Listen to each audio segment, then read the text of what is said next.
कि blood pressure बढ़ने लगा, तो ये सेकेंडरी हाइपरटेंशन होता है। अब 120/80 नॉर्मल ब्लड प्रेशर होता है, मैम ने बताया। अब ब्लड प्रेशर के भी 3 तरीके के होते हैं ब्लड हाई ब्लड प्रेशर, जैसे कि 120 से अगर 139 है तो वो है जो है फर्स्ट डिग्री में आएगा वो, और अगर 140 है, 140 से अबव है तो सेकेंडरी डिग्री में आएगा वो। तो ये सब ब्लड प्रेशर होता है। इसके कॉजेज़ क्या होते हैं ब्लड प्रेशर बढ़ने के? सबसे पहले जैसे हमने बताया टोबैको है, चाहे वो स्मोकिंग के थ्रू जा रहा है या च्यूइंग के थ्रू जा रहा है, तो टोबैको हाई ब्लड प्रेशर करेगा ही करेगा। यंग एज है आप लोगों की, अभी आप खाना शुरू कर दीजिए, कुछ नहीं होगा 5-10 साल, 10 साल के बाद आपको प्रॉब्लम्स होनी शुरू हो जाएंगी, सिम्टम्स आने शुरू हो जाएंगे ब्लड प्रेशर के, जैसे चक्कर आ रहे हैं, सर में दर्द होने लगा है, कभी कभी धुंधला दिखने लग जाता है, हाथ पैरों में झंझनाहट होने लग जाती है, ये सब चीज़ें शुरू हो जाती हैं। हमारे पास मरीज आते हैं, ये कंप्लेंट लेकर के आते हैं कि डॉक्टर साहब अभी ठीक थे, अभी कुछ सालों से जो है, कुछ महीनों से ये दिक्कत आनी शुरू हो गई है, ब्लड प्रेशर नपाते हैं तो 140-150 आता है। फिर जब हिस्ट्री लेते हैं कि भाई क्या मतलब काम क्या करते हैं, पता लगा वो तो मजदूर है, उसका काम तो पूरे दिन मेहनत का है, लेकिन उसे क्यों हो रहा है ब्लड प्रेशर। फिर पता लगता है वो और हिस्ट्री लेते हैं कि कोई तंबाकू की हिस्ट्री, तब पता लगता है कि हाँ ये तंबाकू चबाते हैं या फिर सिगरेट पीता है। तो जब पता लगता है कि अच्छा ये हिस्ट्री है, इस वजह से इसको ब्लड प्रेशर हो रहा है, ब्लड प्रेशर की बीमारी बढ़ रहा है, डायबिटीज़ है, इसकी दवाई आपको लाइफ टाइम खानी है, कभी सही नहीं होती है ये। इसके लिए सबसे बेहतर यही है कि जो मैंने बताया कि बचाव सबसे ज़्यादा ज़रूरी है। कोई भी जैसे कि एक्सरसाइज है बेस्ट एकदम,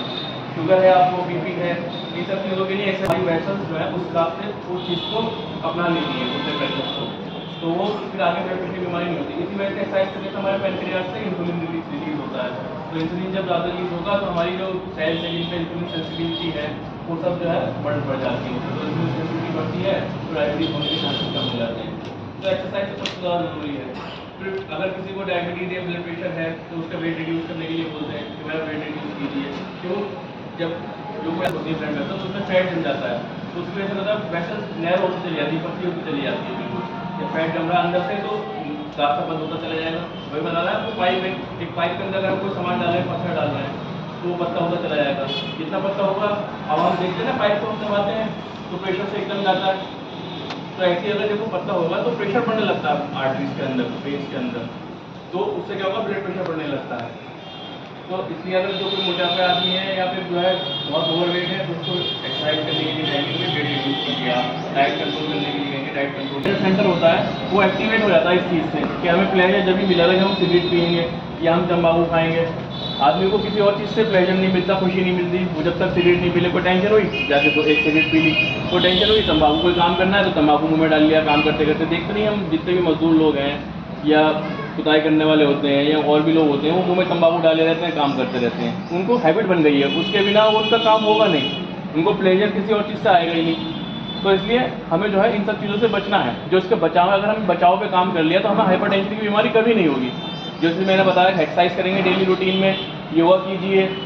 और ये तंबाकू वगैरह इस चीज़ को छोड़िए, ठीक है। ये जो आप डेली रूटीन में अगर काम करेंगे तो इससे आपको ब्लड प्रेशर की बीमारी कभी नहीं होगी। भी देते हैं हम पहले, अगर किसी का ब्लड प्रेशर 120 से 139 चल रहा है सिस्टोलिक, तो हम उसमें लाइफ स्टाइल मॉडिफिकेशन करते हैं, उसको हम डायरेक्ट ड्रग्स नहीं देते, कोई भी पेशेंट आया डायरेक्ट हमने दवाई दे दी उसको, ऐसा नहीं, उसको हम लाइफ स्टाइल मॉडिफिकेशन पे लाते हैं। लाइफ स्टाइल मॉडिफिकेशन में क्या है कि भाई जो आपकी डेली रूटीन है उससे आप थोड़ा सा हटके तो खाने पे कंट्रोल कीजिए। आप खाने पे क्या कंट्रोल करना है, जो जंक फूड है सबसे ज़्यादा ये करता है ब्लड प्रेशर के लिए, यही अपने आर्टरी में जाके जमता है ग्लाइकोसाइड और यही हार्ट अटैक का कारण बनता है। तो जंक फूड को कट करेंगे, ठीक है, एक्सरसाइज को प्रमोट करेंगे, ठीक है। उसके बाद जो है जो हमारी जो सेडेंटरी लाइफ स्टाइल होता है, जैसे कि हम लोग क्या करते हैं, अब हमारा लाइफ स्टाइल सेडेंटरी किसे बोलते हैं कि जैसे बैठे बैठे काम करना है, ज़्यादा कोई